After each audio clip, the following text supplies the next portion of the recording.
அருட்பெரும் ஜோதி அருட்பெரும் ஜோதி தனிப்பெரும் கருணை அருட்பெரும் ஜோதி.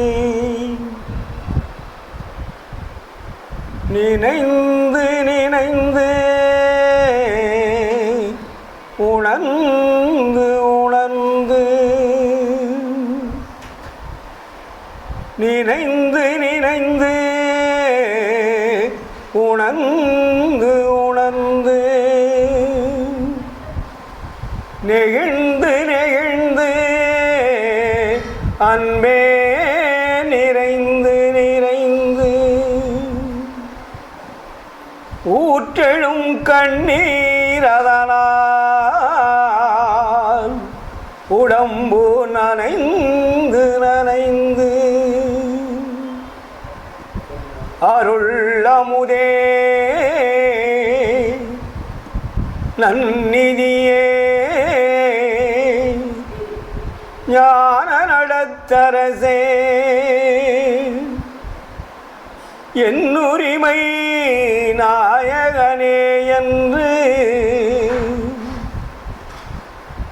என்னுரிமை நாயகனே என்று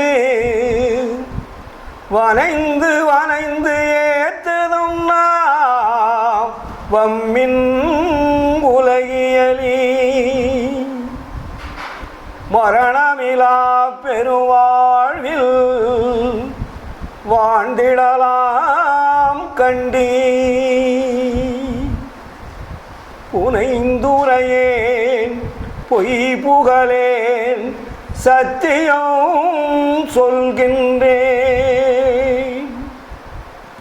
புனைந்துரையேன் பொய் புகழேன் சத்தியம் சொல்கின்றேன் பொற்சபையில் சிற்சபையில் தருணம் இதுவே தருணம் இதுவே தருணம் இதுவே. அருட்பெரும் ஜோதி அருட்பெரும் ஜோதி தனிப்பெரும் கருணை அருட்பெரும் ஜோதி. ஆன்மநேய ஒருமைப்பாட்டு உரிமையுடைய சகோதர சகோதரிகளே, உங்கள் அனைவருக்கும் முதற்கண் நன்றி கலந்த வணக்கத்தையும் வாழ்த்துக்களையும் தெரிவித்துக் கொள்கிறேன். சென்னை மாவட்டம் சென்னை மாநகரம் பொன்னேரிக்கு அடுத்த சின்னக்காவனத்தில் வள்ளலார் பிறந்த வள்ளலாருடைய தாயார் வாழ்ந்த இடமான சின்னக்காவனத்திலே வள்ளலாருடைய சுத்த சன்மார்க்க கொள்கைகளை உலக மக்கள் யாவரும் தெரிந்து கொள்ள வேண்டும் என்ற பெருங்கருணை கொண்டு இங்கே ஒரு அழகான சபையை அமைத்திருக்கிறார்கள், சாலை அமைத்திருக்கிறார்கள். வடலூருக்கு அடுத்து சென்னை மாநகரத்திலே ஒரு புகழ்பெற்ற இடம்தான் வள்ளலார் தாயார் பிறந்து வாழ்ந்த இந்த இல்லம். இந்த அம்மையாருடைய கருவிலே தோன்றியவர்தான் வள்ளலார். அந்த அருளாளரின் புகழ் கொள்கைகள் உலகமெல்லாம் ஓங்க வேண்டும் என்று சின்னக்காவனத்திலே உள்ள சகோதரர்கள் சகோதரிகள் எல்லாம் மிக கடுமையாக உழைத்து இந்த இல்லத்தை ஒரு அற்புதமான ஞான சபையாகவும் தருமச்சாலையாகவும் மாற்றி செயல்படுத்தி கொண்டிருக்கிறார்கள். இது ஒரு சாதாரணமான இடமாக நாம் நினைத்துவிடக்கூடாது. நான் பல நேரங்களிலே சொல்லுவதுண்டு, இந்த உலகத்திற்கு ஒப்பற்ற ஈடு இணையற்ற ஒரு மாபெரும் சக்தி வாய்ந்த பேர் அருளாளரை ஈன்றெடுத்த தாயினுடைய இல்லம். ஆதலால் இதற்கு புகழ் என்றும் குறையாது. அந்த அளவிற்கு இந்த இடம் புனிதம் பெறும் இடம், வந்தோரை வாழ வைக்கக்கூடிய இடம், அருளை வாரி வழங்கக்கூடிய இடமாக இங்கே அமைந்திருக்கிறது. இங்கே வருபவர்கள் சொல்லுவார்கள், நான் சென்னையிலே இருக்கிறேன், எனக்கு ஏதாவது ஒரு மனக்குழப்பம் ஏற்பட்டால் நான் உடனே பஸ் ஏறி சின்னக்காவனத்திற்கு சென்று விடுவேன். அங்கே போய் ஒரு 2-3 மணி நேரம் நான் அமைதியாக உட்கார்ந்தால் என்னுடைய மனக்குழப்பமெல்லாம் தீர்ந்து விடுகிறது என்று சொல்லுவார்கள். இது பெருமைக்காக அல்ல, அனுபவித்த சொன்ன உண்மை. ஆதலால் இங்கே இருக்கக்கூடிய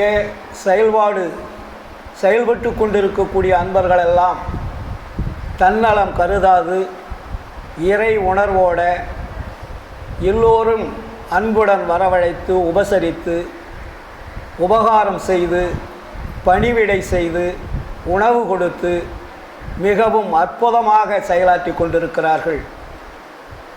அவர்களுக்கெல்லாம் எல்லாம் வல்ல அருட்பெருஞ்சோதி ஆண்டவர் நீண்ட ஆயுள், நிறைந்த செல்வம், அழியா புகழ், என்றும் அழிவில்லாத அருளை கொடுக்க வேண்டுமாறு எல்லாம் வல்ல இறைவனை வேண்டிக் கொள்கிறேன்.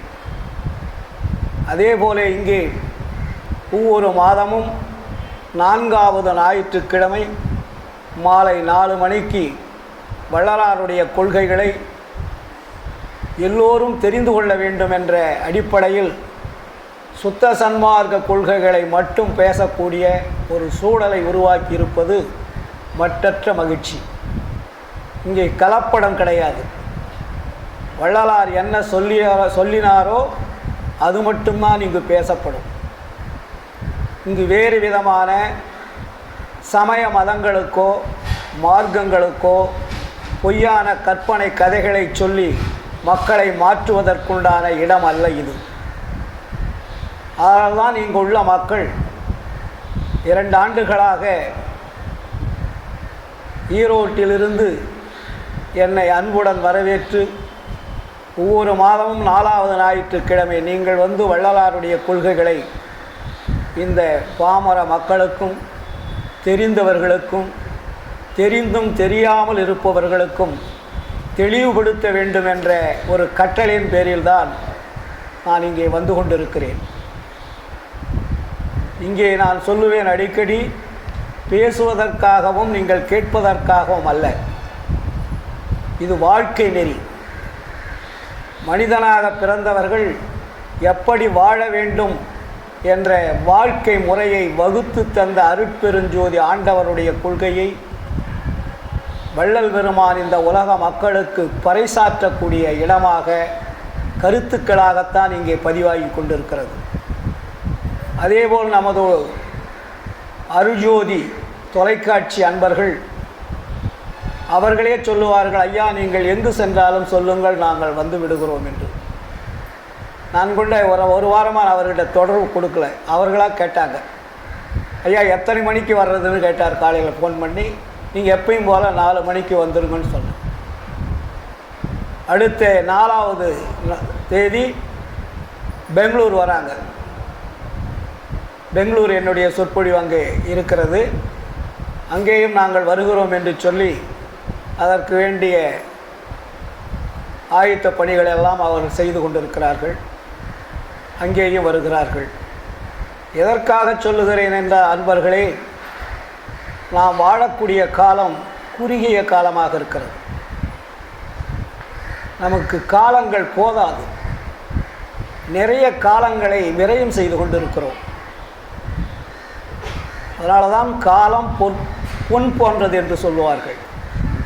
நேற்று சென்ற காலம் இன்று வருவாய் என்றால் வராது. இப்பொழுது பேசிக்கொண்டிருக்கிற காலம் நாளைக்கு வருமா என்றால் வராது. காலங்கள் என்பது மிகவும் பொன் போன்றது. ஆனால் நாம் காலங்களை பற்றி பலவிதமான கருத்துக்களை சொல்லிக் கொண்டிருக்கிறோம். காலம் என்றால் என்ன? என்றும் மாறாமல் இருக்கக்கூடியதுக்கு பேர் தான் காலம். காலங்கள் மாறினாலும் நாம் காலத்தை மாற்றாமல், காலத்தை சிக்காமல், காலம் கடக்காமல் வாழக்கூடிய வாழ்க்கை தான் காலம் கடந்தது. இப்போ நான் பேசிகிட்டு இருக்கேன்னா இது கடந்து போச்சு. நிகழ்காலம்னு நம்ம சொல்லுவோம், நிகழ்காலமும் கிடையாது. எப்போ முடியுதோ அப்போ கடந்த காலமாக மாறிடுது. அடுத்தது ஆரம்பிக்கும் போது முடிந்தது கடந்த காலம், தொடர்வது எதிர்காலம். அதனால தான் வள்ளலார் சொல்லுவார், காலம் கடந்த கடவுளை காண்பதற்கு காலம் கருதுவதே. இறைவன் மட்டும்தான் காலம் கடந்தவன். அவருக்கு காலங்கள் கிடையாது. நம்மளை மாதிரி நேரம் காலம் கிடையாது, இரவு பகல் கிடையாது. காலம் கடந்த கடவுளை காண்பதற்கு காலம் கருதுவதே. அடங்கு நாள் இல்லாது அமர்ந்தானை காண்பதற்கு தொடங்கு நாள் நல்லதன்றோ என்று ஒரு கேள்வி கேட்பார். நீ இறைவனை நினைப்பதற்கு போய் காலத்தை தேடுகிறாய், நேரத்தை தேடுகிறாய். அவன் காலம் கடந்தவன். காலம் கடந்தவனை காண்பதற்கு நீ காலத்தை தேடுகிறாயே, என்ன நியாயம்னு கேட்டார். ஏன்னா நம்ம தான் நான் கடவுளை தொடுவதற்கு தான் மாத கணக்கத்தில் நேரங்காலமெல்லாம் வகுத்து வச்சுருக்காங்க நம்ம முன்னாடி இருந்தவர்கள்லாம். அமாவாசை, கிருத்திகை, பௌர்ணமி, இன்னும் எத்தனையோ 27 நட்சத்திரங்களுக்கும் 27 நாட்கள், இப்படி ஒவ்வொரு கிரகங்களுக்கும் ஒவ்வொரு நாட்கள், அந்த நாட்களில் என்னென்ன செய்யணும் அப்படி என்பதெல்லாம் நமக்கு முன்னாடி இருந்த பெரியவர்கள் வகுத்து தந்திருக்கிறார்கள். இதையெல்லாம் ஏற்புடையதா என்றால் வள்ளலார் ஏற்புடையது அல்லன்றார். கடவுளை நினைப்பதற்கு காலம் கருதக்கூடாது. எந்த நேரமும் உன்னை ஆன்மா என்ற இறைவன் இயக்கிக் கொண்டிருக்கின்ற பொழுது அவன் காலத்தை நிறுத்தினால் என்னவாகும்? உன்னுடைய உடம்பில் இருக்கக்கூடிய அந்த உயிர் ஆற்றலை ஆன்மா என்ற ஒளியும் இயக்காமல் இருந்தால் இந்த உடம்பு என்னவாகும்? அது நேரம் பார்ப்பதில்லை, காலம் பார்ப்பதில்லை, தன்னைத்தானே இயங்கிக் கொண்டிருக்கிறது. நீங்கள் மறந்தாலும் உங்களை அது மறப்பதில்லை. நீங்கள் மறந்துடலாம், இப்போ உயிரையும் மறந்துடலாம், ஆன்மாவையும் மறந்துடலாம். ஆனால் அது உங்களை மறக்கிறதில்லை. எந்த நேரமும் அது இயங்கிக் கொண்டிருக்கிறது.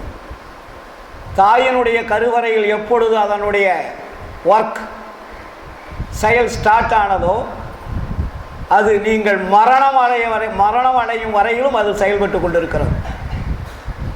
ஒரு செகண்ட் கூட அது ஓய்வு எடுத்ததா கிடையாது.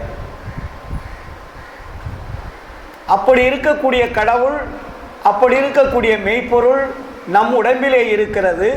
அதை நினைப்பதற்கு நமக்கு காலம் தேவையில்லை. ரொம்ப நம்ம தெரிஞ்சுக்கணும். இடைவிடாது நம்மளை இயக்கக்கூடிய இறைவனை நீங்கள் இடைவிடாது தொடர்பு கொள்வதுதான் காலம் கடந்தது. நேற்று கோயிலுக்கு போனேன், மறுபடியும் நாளைக்கு போகணும், சரி அடுத்த வாரம் போகணும், சரி காலையில் போய் தவம் பண்ணோம், கடவுளை காலையில் நினைச்சோம், சாயந்தரம் நினைச்சோம், மாலையில் நினைக்கணும், விளக்கு வச்சிருப்பாடு நினைக்கணும் என்பதெல்லாம் இருக்கக்கூடாது சன்மார்க்கத்தில். எந்த நேரமும் இறை உணர்வு இருக்க வேண்டும். உங்களுடைய உணர்வு என்பது இறைவன்பால் இடைவிடாது இருக்க வேண்டும். ஒரு குழந்தை பெற்ற தாய் எவ்வளோ வேலை செஞ்சுருந்தாலும் கூட அந்த குழந்தை வேலை ஞாபகமாக தான் அந்த தாய் வேலை செஞ்சுட்டு இருப்பாங்க. வீட்டில் கவனிச்சு பாருங்க, எல்லா வேலையும் செய்வாங்க. அவங்களுடைய உணர்வு எல்லாம் அந்த குழந்தை இருக்கிறதே அதன் மேலே தான் ஞாபகமாக இருக்கும். அதுக்கு பசி எடுத்ததா, அழுவுதா, தூங்குதா, அமைதியாக இருக்குதே, என்ன ஆச்சோ ஏதாச்சோன்னு இவர்கள் வீட்டில் வேலை செய்து கொண்டிருந்தாலும் அவருடைய உணர்வுகள் எல்லாம் அந்த குழந்தை மேல்தான் இருக்கும். அது உணர்வு சம்பந்தமானது. அதேபோல் நம்முடைய உணர்வை இறைவன்பால் செலுத்த வேண்டும். அதற்கொன்றும் கஷ்டமே கிடையாது. இது ரொம்ப அடிப்படையான ஒரு உண்மையை நாம் தெரிந்து கொள்ள வேண்டும். அதுதான் வள்ளலார் சொல்லுவார், நான் மறந்தேன் எனினும் என்னைத்தான் மறவான் எனது நாயகன் என்று ஆடுகின்றேன். இதுவரையில் உன் மறந்தேன், உயிர் மறந்தேன், உன்னை மறந்தறியேன். மறந்தால் உயிர் விடுவேன், கனம் தரியேன்வார். வள்ளலாருடைய வாழ்க்கையில் ஒரு கணம் கூட நான் உன்னை மறந்ததாக என்னுடைய வாழ்க்கையில் இல்லை. அப்படி மறந்தால் என்னுடைய உடம்பில் உயிர் இருக்காதுன்ட்டார். ஆணை சத்தியம் வச்சு சொல்றார். இறைவனை நான் மறந்த வரலாறே கிடையாதுன்னுவார்.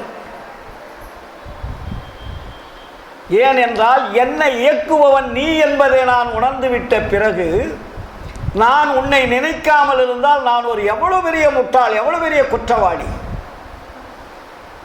என்னை இடைவிடாது இயக்கிக் கொண்டிருக்கிறாய் இறைவா, உன்னை நான் எப்படி மறப்பது? அதனால்தான் வள்ளலார் மிக தெளிவாக இந்த ஞானசரிகை பாடலிலே முதல் பாடலே போட்டார்.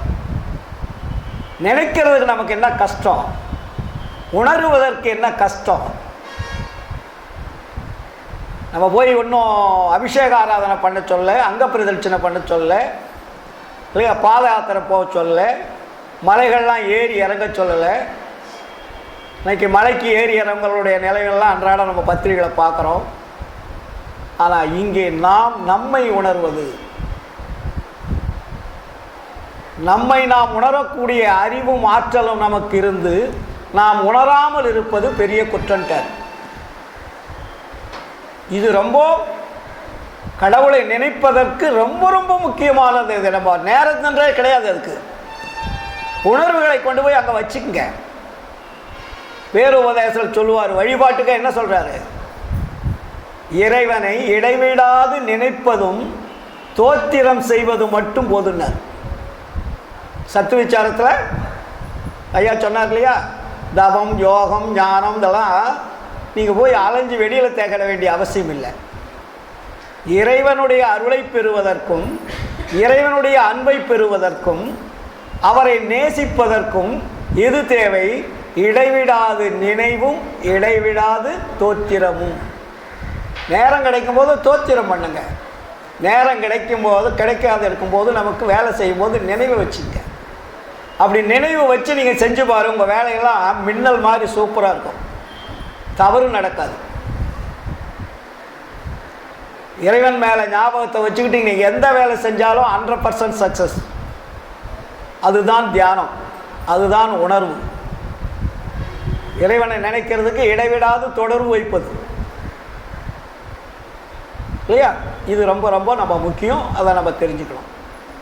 அப்போ வள்ளலாருடைய வாழ்க்கையிலே வள்ளலார் நமக்கு என்ன சொன்னார்? நிறைய சொல்லியிருக்கார். அவர் சொல்லாதது எதுவுமே கிடையாது. வள்ளலார் சொல்லாத விஷயங்கள் எந்த நூல்களில் தேடினாலும் கிடைக்காது. எல்லாத்தையுமே வெட்ட வெளிச்சமாக ஓப்பன் பண்ணிட்டார். அப்போ அவர் சொன்னதில் முக்கியமானது, அடிப்படையானது, எல்லோரும் ஏற்றுக்கொள்ளக்கூடியது, விடாமுயற்சியாக அதை செயல்படுத்துவது எதற்காக என்றால் மரணத்தை தவிர்ப்பதற்காகத்தான். வள்ளலாருடைய அடிப்படை என்னவென்றால் மரணத்தை தவிர்க்க வேண்டும். அதுக்கு பேர் தான் மரணமில்லாத பெருவாழ்வு வாழ்ந்திடலாம் கண்டீர்னார். மரணமில்லாத பெருவாழ்வு வாழ முடியுமா? ஏன்னா இதற்கு முன்னாடி இருந்த யோகிகள் ஞானிகள் எல்லாமே நிறைய பேர் நமக்கு முன்னாடி செத்துக்கிட்டே தான் இருக்கிறாங்க, மரணம் அடைஞ்சிக்கிட்டு தான் இருக்காங்க. அதனால் மரணமில்லாத பெருவாழ்வு வாழ்ந்திடலாம் கண்டீர்னு சொல்கிறாரே தவிர அது நடக்காதுன்னு எந்த இடத்துலையுமே அவர் சொல்லலை. சந்தேகத்துக்கு இடமே கிடையாது. காரணம், நாம் வாழ்ந்த வாழ்க்கை, வாழ்ந்து கொண்டிருக்கிற வாழ்க்கை, நாம் பார்த்து கொண்டிருக்க வாழ்க்கையெல்லாம் மரணம் அடைந்த வாழ்க்கையே பார்த்து கொண்டு இருக்கிறோம். அதனால் நமக்கு அது மேலே ஒரு சந்தேகம் வருது. ரெண்டாவது, கவனக்குறைவாக இருக்கிறோம். தொடர்பு வைக்கிறதுக்கு உண்டான வழிமுறை தெரியாமல் இருக்கிறோம். ஏனென்றால் இந்த உலகத்திற்கு நாம் வரும்போது எந்த ரூபமாக வந்தோம் என்று நாம் முதலில் தெரிந்து கொள்ள வேண்டும். எந்த ரூபமாக இங்கே வந்தோமோ அந்த ரூபமாக இருந்தால் மட்டும்தான் நீங்கள் இறைவனிடத்திலே செல்ல முடியும். இது ரொம்ப அடிப்படையான உண்மை இல்லையா? வந்தது தெரியும், போனது எங்கே, வாழ்க்கை நமக்கு எதிரான ஒரு ஆள் கூட பாடியிருப்பார். ஆனால் வள்ளலார் சொல்வார், உடம்பு வந்த வழியை தெரிந்து கொள்ளுங்கள், உயிர் வந்த வழியை தெரிந்து கொள்ளுங்கள். இதை ரெண்டையும் தெரிந்து கொண்டால் நீங்கள் சக்ஸஸ், நீங்கள் பயிற்சியில் வின் பண்ணிட்டீங்கன்னு அர்த்தம். இது ரெண்டு தான் நமக்கு ரொம்ப முக்கியம். உடம்பு வந்த வழி தெரியணும், உயிர் வந்த வழி தெரியணும். இது எப்படி வந்தது? இது ரெண்டும் நம்ம உடம்புக்குள்ளே தான் இருக்கு. உடம்பு நம்ம கண்ணுக்கு தெரியுது, உடம்புக்குள்ள உறுப்புகள் எல்லாம் தன்னைத்தானே இயங்கிக் கொண்டிருக்கிறது. அது இயக்கத்திற்கு மூலப்பொருளாக இருப்பது எது? உயிர். அந்த உயிரை இயக்கக்கூடியது எது? ஆன்மா. அந்த ஆன்மாவை அனுப்பியது யார்? ஏன்னா நம்ம கேட்காட்டி கூட நீங்கள் பகுத்தறிவாளனுங்க கேட்டுட்டு இருக்கானுங்க, அவங்களுக்கு பதில் சொல்கிறதுக்கு எந்த சமயவாதிகளுக்குமே பதில் தெரியல. சன்மார்க்கத்துக்கு வந்தால் மட்டும்தான் பதில் கிடைக்கும். வள்ளலார் சொல்லுவார், நாத்திகம் பேசுகின்றவர்தம் நாக்கு முடை நாக்கு, நாக்கு ருசி கொள்ளுவது நாரிய பின்னாக்குன்னுவார். நாத்திகம் என்பது கடவுள் மறுப்பு கொள்கை இல்லையா? கடவுள் மறுப்பை கடவுள் இல்லை என்று சொல்பவர்கள் எதற்கு சமமானமா?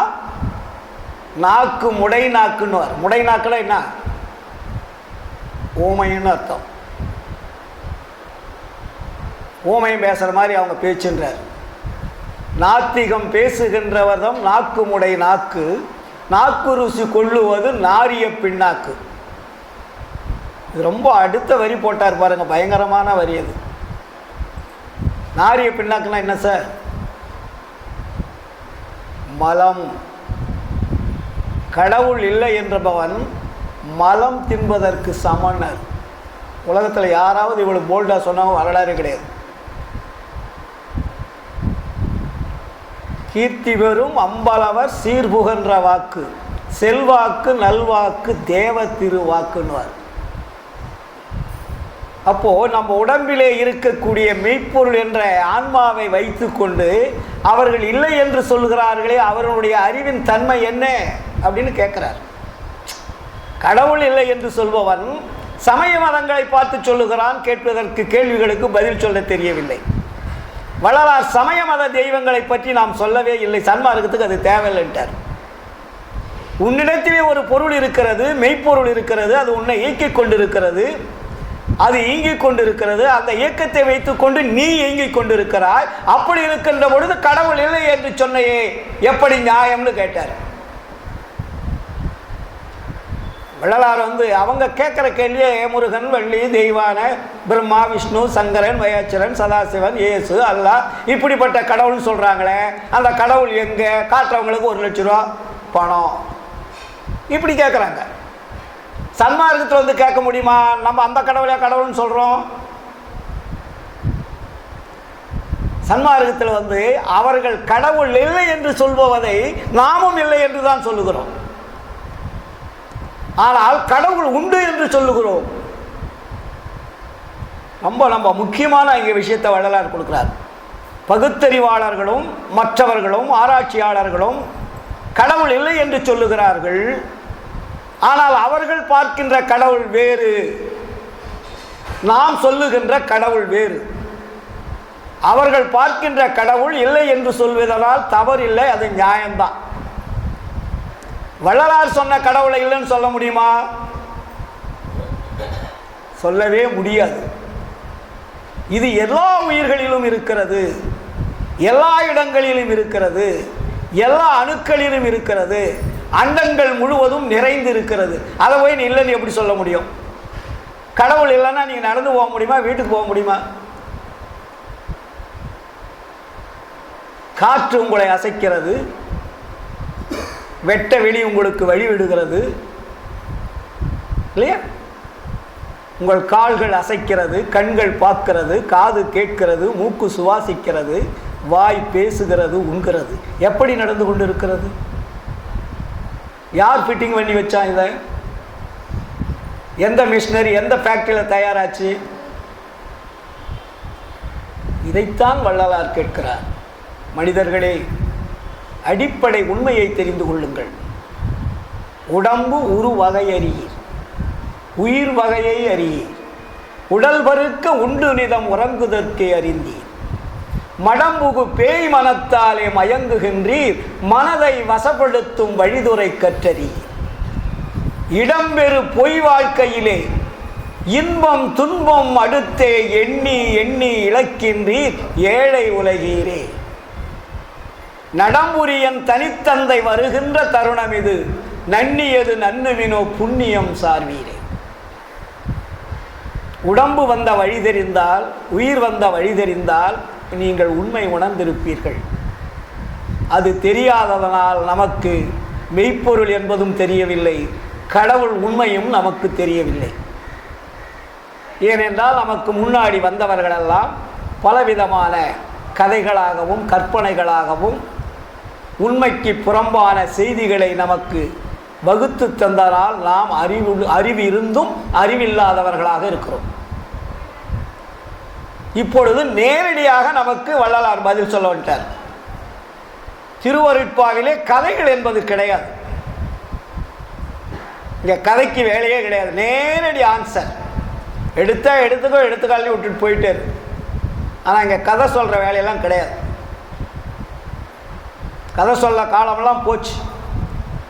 நமக்கு நேரங்கள் எல்லா கதையும் எல்லாருக்கும் தெரியும், முன்னாடியே படித்தது தான் கேட்டது தான்.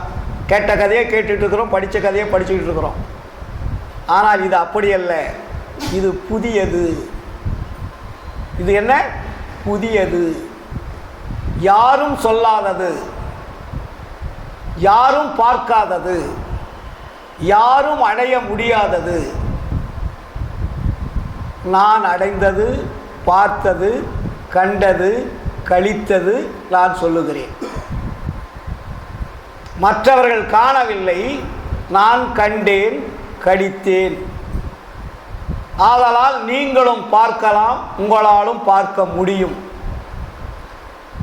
ஆண்டவர் ஆளுக்கு தகுந்த மாதிரி வேஷம் போடுறவர் அல்ல. ஏன்னா நம்ம வேஷம் போட்ட கடவுளையே பார்த்து பார்த்து பழகிட்டோம். எல்லா கடவுளுமே வேஷங்கள். உலகத்தில் இருக்கக்கூடிய கடவுள்கள் எல்லாமே வேஷம் போட்ட கடவுளை தான் பார்த்துருக்கோம். அதனால் நமக்கு உண்மை தெரியவில்லை. வள்ளலார் வேஷம் போடாத உண்மை கடவுளை சொல்ல வர்றார். நம்ம சன்மார்க்கத்தில் அடிப்படை பேசிக் என்னன்னா கடவுள் தாங்க. எல்லாத்துக்கும் அடிப்படை காரணம் கடவுள் யாருன்னு நம்ம தெரிஞ்சுக்கணும். அது தெரியாத இருக்கிறவரையும் நமக்கு கன்ஃபியூஷன் வந்துக்கிட்டு தான் இருக்கும். ஏதோ கேட்குறோம், பேசுகிறோம், போயிட்டே இருப்போம். ஆனால் நம்ம அந்த வள்ளலார் பாடல் என் உரிமை நாயகன்னார். ஆண்டவர் எப்படிப்பட்டவரா? என் உரிமை நாயகன். உரிமை நாயகனா எவ்வளோ பெரிய வார்த்தை அது. நாயகன் என்பது வேறு, உரிமை உள்ள நாயகன் என்பது வேறு. கணவன் மனைவி எல்லாருமே ரொம்ப இடைவிடாத பற்றோடு இருக்காங்களா? எல்லாருக்குமே கொஞ்சம் குழப்பம் இருக்கும், பிரச்சனை இருக்கும், மறுபடியும் கூடுவாங்க, பிரிவாங்க, சண்டை போட்டுக்குவாங்க. ஆனால் இங்கே வள்ளலார் சொன்ன கணவன் அப்படி இல்லை, உரிமை. அந்த ஒருமை வருகின்ற பொழுதுதான் உரிமை என்பது வரும். வள்ளலார் ஒருமை ஒருமை ஒருமைன்னு சொல்லுவார். ஆன்மநேய ஒருமைப்பாட்டு உரிமை வேண்டுன்னுவார். நேயம் வரும்போது தாங்க உரிமை வரும். அன்பு வரும்போது தான் காதல் வரும். காதல் வந்தால் அதில் தான் நமக்கு இறைவன் மேல் மயக்கம் வரும். இறைவன் மேலே நமக்கு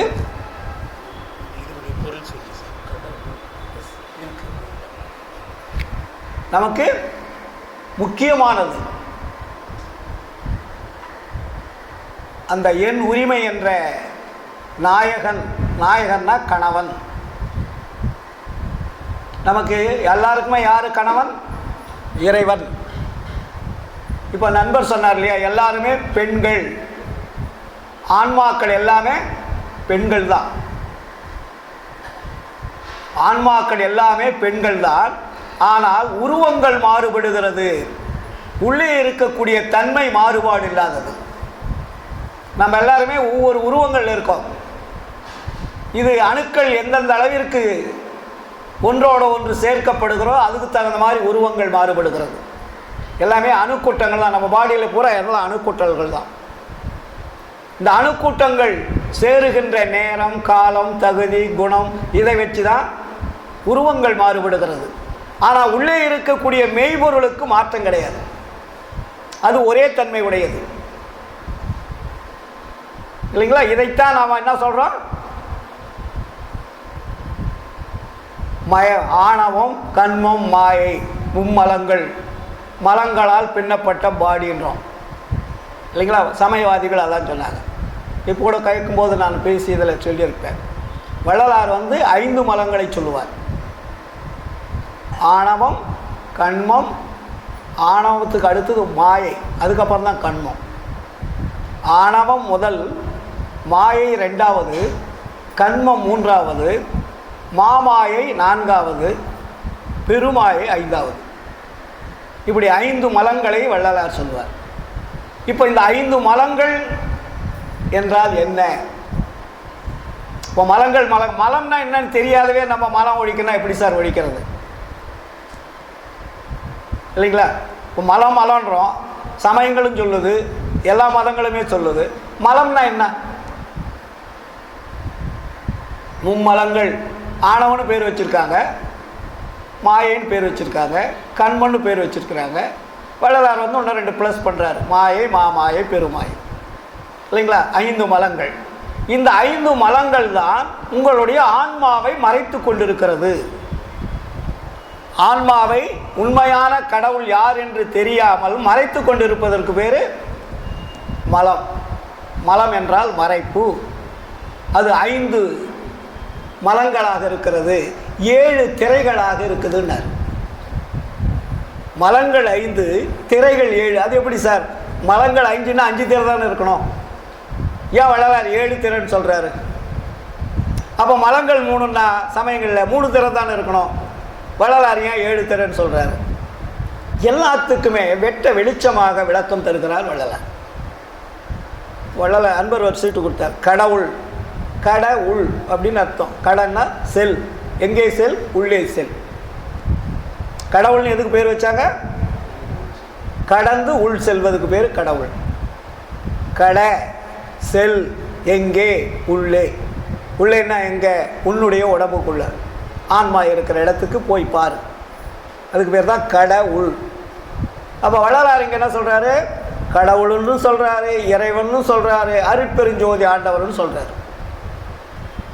எந்த வார்த்தையும் அவர் எல்லாம் வல்ல தனித்தலைமை கடவுளேன்னுவார். அதுக்கப்புறம் அருட்பெருஞ்சோதி ஆண்டவரே என்னுவார், எல்லாம் வல்ல இறைவனேன்னுவார். எல்லாமே ஒரு பொருள் தான். ஏன்னா மற்றவர்கள் சொல்லியது விட்டுவிடக்கூடாது என்பதற்காக இவர் விளக்கம் கொடுக்குறாரு.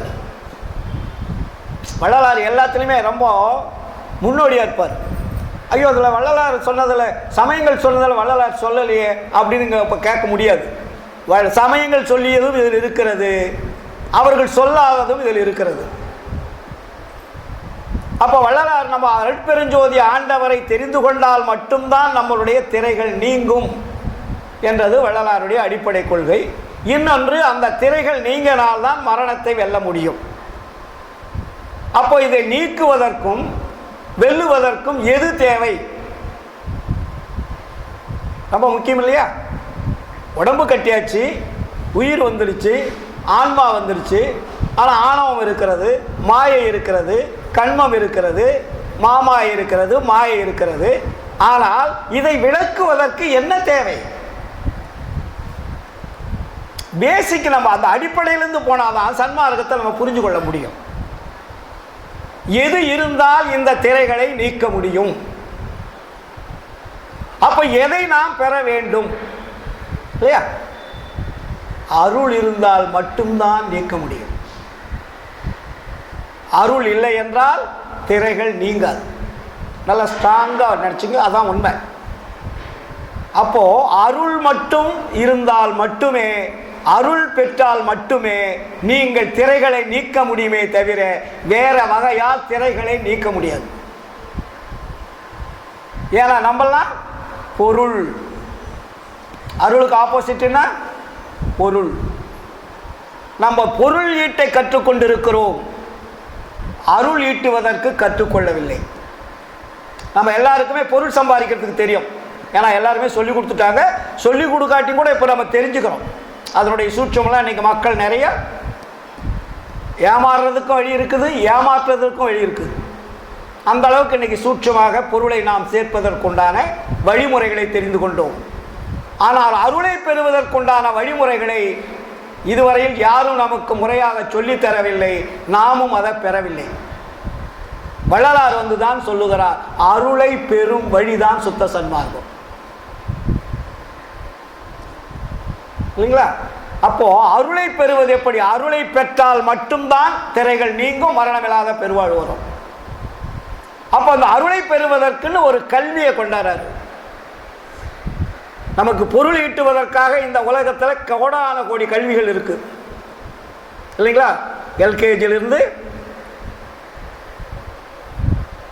+2 முடித்து கல்லூரிக்கு போய் அதுக்கு மேலே பல்கலைக்கழகம் போய் இன்றைக்கி பெரிய பெரிய பல்கலைக்கழகங்கள்லாம் போய் படிச்சுக்கிட்டே இருக்கிறோம்.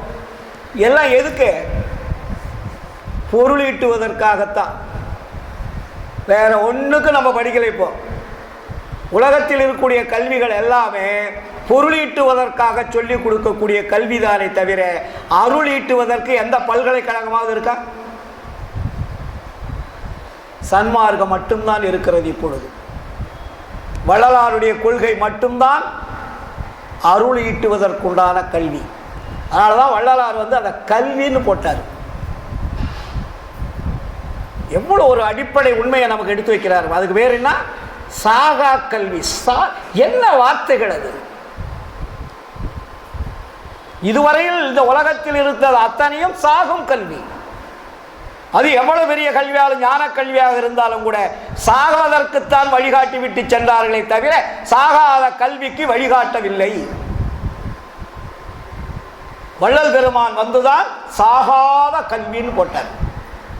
சாகாத கல்வி என்றால் மரணம் அடையாமல் இருக்கும் கல்வி, மரணம் அடையாமல் நம்மை வாழ வைக்கும் கல்வி. பொருள் இருந்தால் வாழ்கிறோம், மரணம் அடைகிறோம். அருள் இருந்தால் மரணத்தை வென்று வாழலாம். பொருளுக்கும் அருளுக்கும் அதான் வித்தியாசம். அப்போ அருள் என்பது எங்கே இருக்கிறது? அதை எப்படி பெறுவது? பொருள் எல்லாம் இந்த உலக பஞ்சபூதங்கள்ல எல்லாமே நிறைஞ்சிருக்கு. எல்லாமே பஞ்சபூத மெட்டீரியல் பூரா பொருள் தாங்க. அந்த பொருளை நம்ம வந்து பல கோணங்களில் நம்ம தயார் பண்ணிகிட்டு இருக்கிறோம்.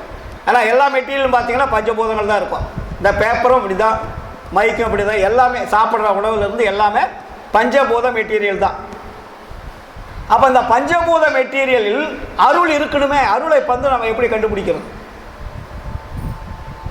பொருள் நிறைந்த உலகம், ஆனால் அருளை பெற வேண்டும் என்று வள்ளலார் சொல்லுகிறார்.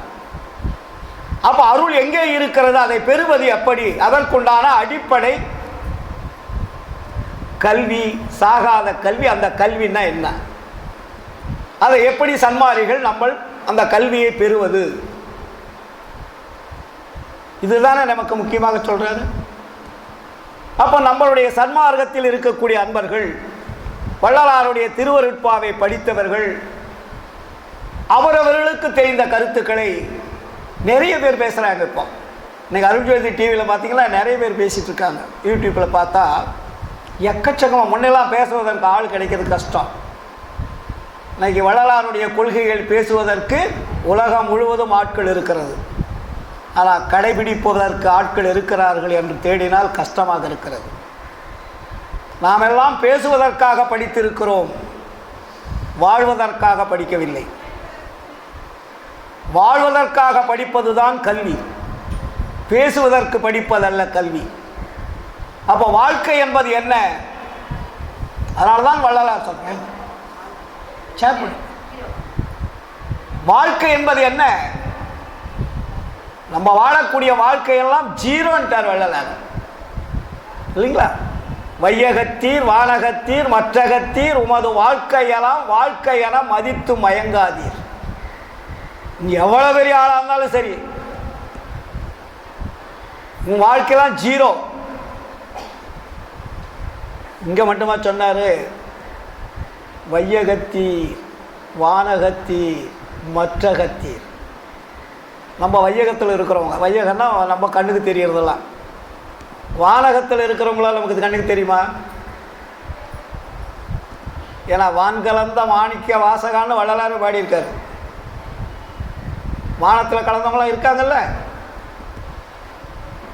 மாணிக்க வாசகர்லேருந்து எத்தனையோ சித்தர்கள் முத்தர்கள் எல்லாம் வானத்தில் கலந்துருக்காங்க. அவங்களுக்கு சேர்த்து தான் வள்ளலார் சொல்கிறார், வையகத்தீர் வானகத்தீர், இன்னும் மற்ற இடங்கங்க இருந்து வாழ்ந்தாலும் சரி, மற்றகத்தீர் உமது வாழ்க்கையெல்லாம் வாழ்க்கையென மதித்து மயங்காதே. அவன் என்ன வாழ்க்கை? உரு மரண வாதனையை தவிர்த்த வாழ்க்கையதை வாழ்க்கையென மதித்ததனை பெறவே செய்யகத்தே விரும்பி இங்கே வந்துடுமின். எங்கே வந்தவர் சொல்கிறாங்க? சன்மார்க்கத்துக்கு. ஏன்னா நீங்களெல்லாம் உயர்ந்த படிப்பு படித்தேன் என்று சொல்லி ஒரு குறிப்பிட்ட எல்லையில் போய் இருக்கிறீங்க. யாரு நமக்கு முன்னாடி இருந்த அருளாளர்கள், அவர்களும் கொஞ்சம் அருளை பெற்றவர்கள் தான். ஆனால் அவர்கள் அங்கு சென்று ஒரு இடத்திலே இருக்கிறார்கள், இறைவனை பார்க்க முடியவில்லை. அவங்களுடைய எல்லைக்கோடு, அந்த எல்லைக்கோட்டுக்கு முன்னாடி போய் நிற்கிறாங்க. உள்ளே போகிறது நாட் அலௌடு, அங்கே அனுமதி கிடையாதுன்ட்டார் ஆண்டவர். எல்லாமே வெளியில் தான் இருக்காங்க. அதனால தான் உங்களுடைய வாழ்க்கையெல்லாம் வாழ்க்கை அல்ல. மரணத்தை வென்றவர்கள் நேரடியாக இந்த உலகத்தில் மனிதனாக வாழ்ந்து இந்த உடம்பை ஒளி உடம்பாக மாற்றக்கூடிய காட்சியை யார் காட்டி செல்கிறார்களோ அவர்களுக்கு தான் அந்த கோட்டையினுடைய சாவி, கேட்டு தானாக திறக்க உள்ளே போக முடியும். வள்ளலார் மறைஞ்சு போல, மறைத்தேன் என்று சொல்லுவது தவறு. இறைவனுடன் கலந்தவர். கலந்தவர் என்பது வேறு, மறைத்தல் என்பது வேறு, இல்லைங்களா? வள்ளலார் இறைவனுடன் கலந்தார். ஏன் கலந்தார்? சாகாத கல்வி முற்றுகற்றதினால் கலந்தார். எங்கிருந்து வந்தாரோ அங்கு செல்லுவதற்கு அப்பொழுது அனுமதி கிடைக்காது, வெளியே கிடைக்காது. ஏன்னா எல்லாரும் இறைவனை தேடி சென்றார்கள். இங்கே வள்ளலாரை தேடி இறைவன் வந்தார். அதான் டிஃபரெண்ட். உலகத்தில் எல்லாருமே இறைவனை தேடி சென்றவர்கள். வள்ளலார் இறைவனை தேடி செல்லவில்லை, இறைவன் தேடி வள்ளலாரை தேடி இறைவன் வந்தார். அதான் சித்தி விழாக திருமாளிகை. சித்தி பெற்ற இடம் சொல்கிறோம் இல்லையா, அந்த இடத்திற்குத்தான் இறைவன் வருகிறார். ஏன் வருகிறார்? அவர் சொன்ன கல்வியிலே தேர்ச்சி பெற்றதினால் வருகிறார். எதற்கு? என்ன கொடுக்க வருகிறார்? பரிசு கொடுக்க வருகிறார். என்ன பரிசு? மரணமில்லாத பெருவாழ்வு என்ற பரிசு. அது மட்டுமா கொடுத்தார்? ஐந்தொழில் வல்லபத்தையும் கொடுத்தார். உலகத்தில் யாருக்குமே கிடைக்காதது, எந்த ஞானியும் கிடையாது. ஏனென்றால் சாகாத கல்வியிலே தான் படித்து பயிற்சி பெற்று அதை முழுமையடைந்து இந்த உலக மக்களுக்கு எடுத்து காட்டுவதற்காகவும் சொல்லுவதற்காகவும் வாழ்ந்து காட்டியவர் வள்ளலார். எங்கே போய் காட்டில் மலையில் குகையில் போய் உக்காந்துக்கிட்டு அவர் கல்வி சொல்லலை. இதே சென்னை மாநகரத்தில் 35 ஆண்டுகளாக நடந்து நடந்து நடந்து மனிதர்களை சந்தித்து அதற்கு பிறகு ஒவ்வொரு ஆலயங்களாக ஒவ்வொரு இடங்களாக சென்று சிதம்பரத்திலே இருந்து கருங்குழியிலே சென்று வடலூரிலே வந்து தர்மசாலையை கட்டி ஞான சபையை கட்டி சித்தி விழாக திருமாலியிலே தனிமையிலே அமர்ந்து இறைவனும் அவரும் ஒன்றோடொன்று உலாவிக் கொண்டிருந்ததை நாம் பார்த்தோம். சுமார் 150 ஆண்டுகளுக்கு முன்னாடி. இது 5000 ஆண்டுகள் சரித்திரம் அல்ல, கண்ணுக்கு தெரியாத வரலாறுகள் அல்ல. நம்முடைய தாத்தா பாட்டி பார்த்தவர்கள், தாத்தாவுக்கெல்லாம் வள்ளலாறு தெரியும். அந்த அளவில் இறைவன் தேடி வந்து வள்ளலாருக்கு முழுமையான கல்வியை கற்றுத்தந்து தேர்ச்சி பெற வைத்து, ஏன்னா வள்ளலாருக்கு யார் கல்வி கற்றுக் கொடுத்தாங்க? நமக்கு தான் வள்ளலார் சொல்லி கொடுக்குறாரு. வள்ளலாருக்கு யார் சொல்லி கொடுத்தாங்க? இப்போ நம்மெல்லாம் சொல்லிகிட்டு இருக்கிறோம். அவர் வந்து திருமந்திரத்தை படித்தார், மாணிக்க வாசகருடைய திருவாசகத்தை படித்தார், தாயுமானவரை பின்தொடர்ந்தார். ஆளாளு கொண்டு சொல்லிக்கிட்டு இருக்கிறோம் இல்லையா? இவங்களாமா சாகா கல்வி வள்ளலாருக்கு சொல்லி கொடுத்தாங்க. வள்ளலாரே சொல்லுவார், கற்றதும் நின்னிடத்தே, கேட்டதும் நின்னிடத்தே, கழித்ததும் நின்னிடத்தே. யாருக்கிட்ட? இறைவன்கிட்ட. சாகாத கல்வி கற்றேன், கருணை நெறி உற்றேன், சாகா வரம் பெற்றேன். எங்க? அருட்பெருஞ்சோதி ஆண்டவர்கிட்ட தான். வேற எந்த தெய்வத்துக்கிட்டையும் அவர் போய் கையேந்தவும் இல்லை, காட்சி கொடுக்கவும் இல்லை. சன்மார்க்கிகள் ரொம்ப ஸ்ட்ராங்காக இந்த உண்மையை தெரிஞ்சால் தான் முடியும். அதனால தான் இது தனி நெறி புது நெறின்னு வள்ளலார். ஏன்னா புது நெறிக்கிட்ட போய் பழைய நெறிக்கிட்ட போய் அவர் கல்வி கற்கல. இது புது நெறி, இது திருநெறி. என்ன நெறி இது? திருநெறின்னு வருது.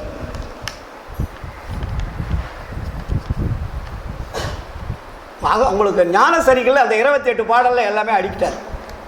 நம்ம ஊன்றி கவனிக்கணும், பொறுமையாக படிக்கணும். ஒவ்வொரு நாளும் ஒரு பாடல் எடுத்துங்க. தினமும் நீங்கள் 28 பாடலையும் படிக்க வேண்டாம். ஒரு பாடல் எடுங்க. அந்த ஒரு பாடலில் 8 வரி இருக்கா, அதை படிங்க. 10 தடவை படிங்க. அதுக்கு பொருளை நீங்களே தேடுங்க, கண்டிப்பாக கிடைக்கும். அதனால தான் வள்ளலார் இங்கே என்ன சொல்கிறாரு? திருநெறி ஒன்றே பலது அல்ல. அந்த பாடல் வரியை பார்த்தீங்கன்னா தெரியும். திருநெறி ஒன்றே, அதுதான் சமரச சன்மார்க்க சிவநெறி என்று உணர்ந்து உலகி நமக்கு சொல்கிறார் பாருங்க. எப்படி நீங்கள் பழைய நெறி குப்பை நெறிக்கிட்டலாம் போகாதீங்கன்னு அர்த்தம். சுத்த சன்மார்க்க நெறி என்பது இது திருநெறி. இது சாதாரண நெறி அல்ல, மரணத்தை வெல்லும் நெறி. மரணத்தை வெல்லுவதற்கு வழிகாட்டக்கூடிய சாகாத கல்வி நெறி. அதனால தான் இது திருநெறி ஒன்றே சமரச சன்மார்க்க சிவநெறி என்று உணர்ந்து உலகில் சேர்ந்திடுமினீண்டே. ஏன்னா வருநெறியில் நான் சொன்ன நெறியில் என்னை ஆட்கொண்டு அருளமுதம் அளித்து வல்லப சக்திகளெல்லாம் வழங்கிய ஓர் வள்ளல். அந்த பாடலில் நமக்கு எவ்வளோ அழகாக சொல்கிறார் இல்லையா? இது திருநெறிப்பா, இது தனி நெறி. ஏன் இதை உங்களுக்கு சொல்கிறேன்னா, இந்த நெறியில தான் என்னை ஆட்கொண்டு, யார்? அருட்பெருஞ்சோதி ஆண்டவர் என்னை ஆட்கொண்டு என்ன கொடுத்தாரா?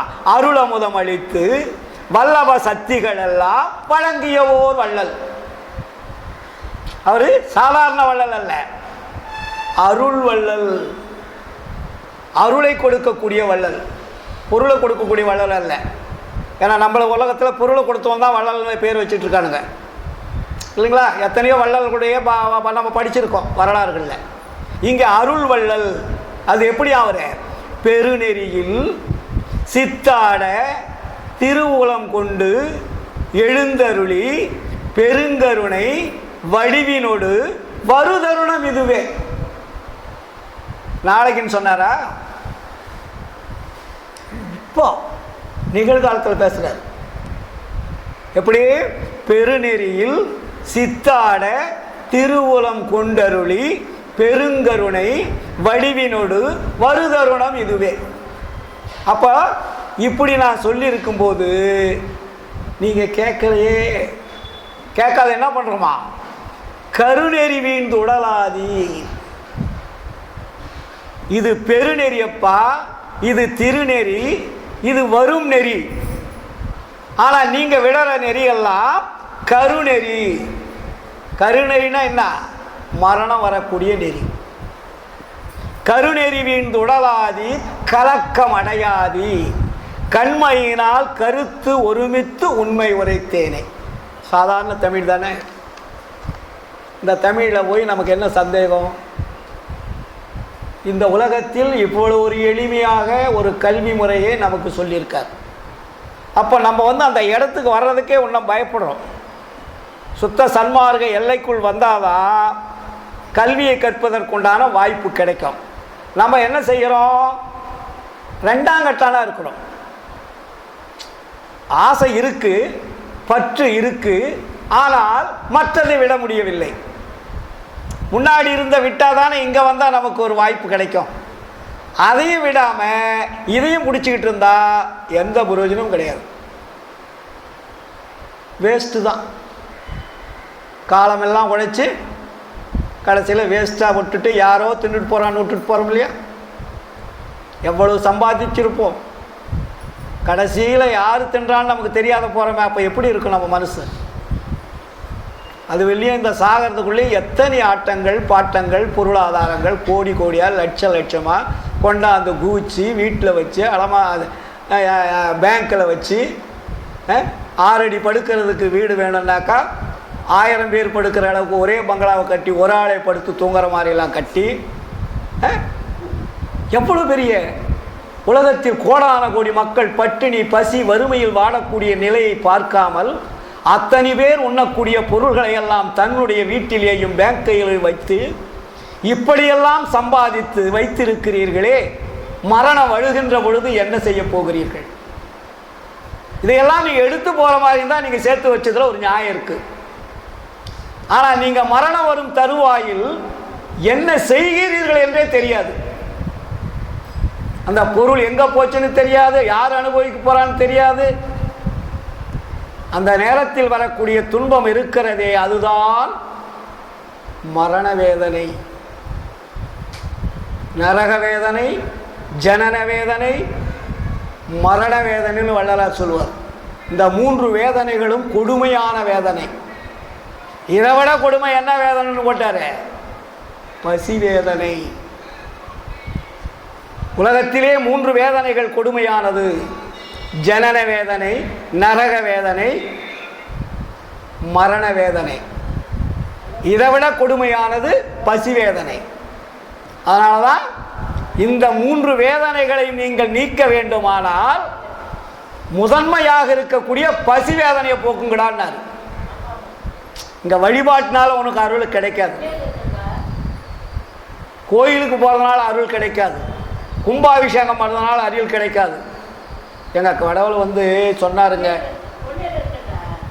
அங்கே ஒரு பிள்ளையார் கோயில் கட்டினா உங்களுக்கு நிறைய அருள் கொடுப்புன்னு சொல்லி கணவன் சொன்னாருன்னு சொல்லிட்டு ஏதோ ஒரு காட்சி மாதிரி வந்திருக்கோம். உடனே ஊரில் இருக்கிற பணம் எல்லாத்தையும் போட்டு கோடி கணக்கில் போட்டு கட்டி வச்சுருவாங்க கோயிலை. கடைசியில் போய் அவர் கட்டினார்னு ஒரு பேர் வந்துடும். அப்புறம் கொஞ்ச நாள் உடனே அவர் செத்து போயிடுவார். இதெல்லாம் டெபாசிட்டு. இந்த டெபாசிட்லாம் அழிஞ்சு போயிடும். அப்போ எங்கே டெபாசிட் பண்ணுன்றார் வள்ளலார்? ஏழைகளுடைய வயிற்றில் டெபாசிட் பண்ணுங்கன்னார். அருளை பெறுவதற்கு சாகாத கல்விக்கு ஃபஸ்ட்டு எல்கேஜி பாடம் எது தெரியுமா? ஜீவதாரண்யம். சாகாத கல்வியினுடைய முதல் கல்வி அதான் ஃபவுண்டேஷன். அந்த ஃபவுண்டேஷனில் தான் நீங்கள் வேறு அடுத்த அருள்லாம் கிடைக்காது.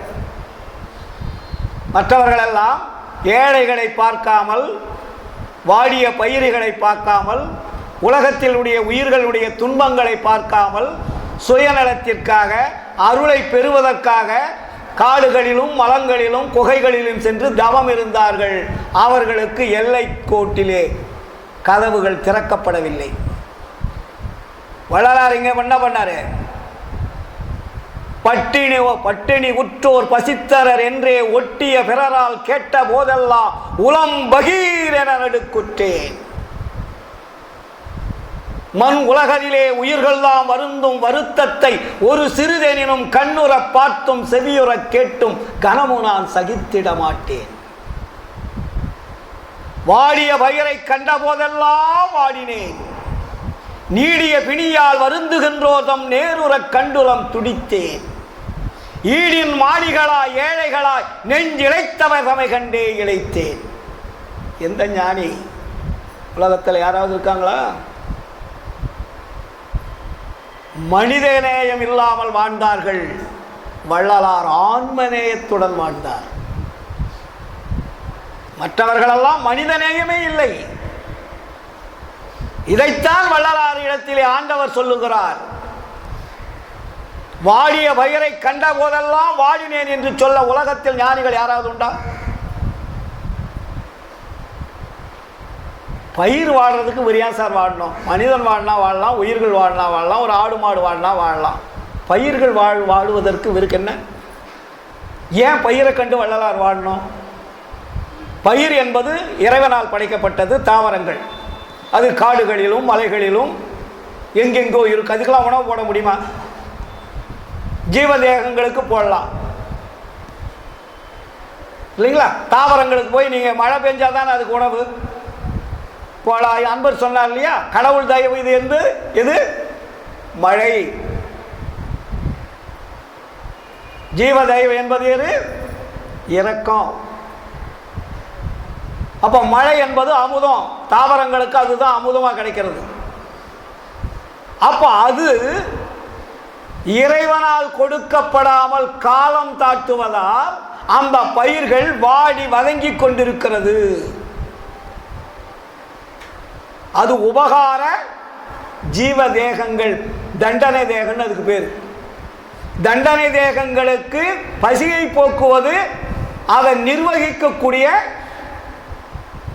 ஆட்சியாளருடைய கடமை. நீங்கள் புழல் ஜெயிலில் கோடிக்கணக்கான பேர் தப்பு பண்ணிட்டு உள்ள இருக்கான், ஆயிரக்கணக்கான பேர். அவங்க வீட்டில் இருந்தால் சாப்பாடு வருது. குற்றவாளிகளாக இருந்தாலும் ஆட்சியாளர்கள் அவர்களுக்கு உணவளிக்க வேண்டும் என்பதுதான் சட்டம். நீ குற்றம் செஞ்ச, நாளைக்கு தூக்கு மேல போட போறோம், உனக்கு சாப்பாடு கிடைக்காதுன்னு சொல்ல முடியாது. அவர் குற்றவாளியாக இருந்தாலும் சிறைச்சாலையில் அடைத்திருந்தாலும் அவர்களுக்கு உணவு கொடுக்க வேண்டியது யாருடைய கடமை? ஆட்சியாளருடைய கடமை. அவர்கள் உணவளிக்காமல் இருந்தால் அந்த ஆட்சியாளர்களுடைய ஆட்சி சரியில்லை என்பது பொருள். அதுபோல ஆண்டவர் இயற்கையிலே மழை பொழிவிக்காமல் பயிர்கள் வாடி இருக்கிறது என்ற குற்றத்தை தான் மேல் சுமத்தி கொண்டு இறைவனிடத்திலே சொல்லுகிறார். மழை பெஞ்சாதானே வாழாது பயிர்.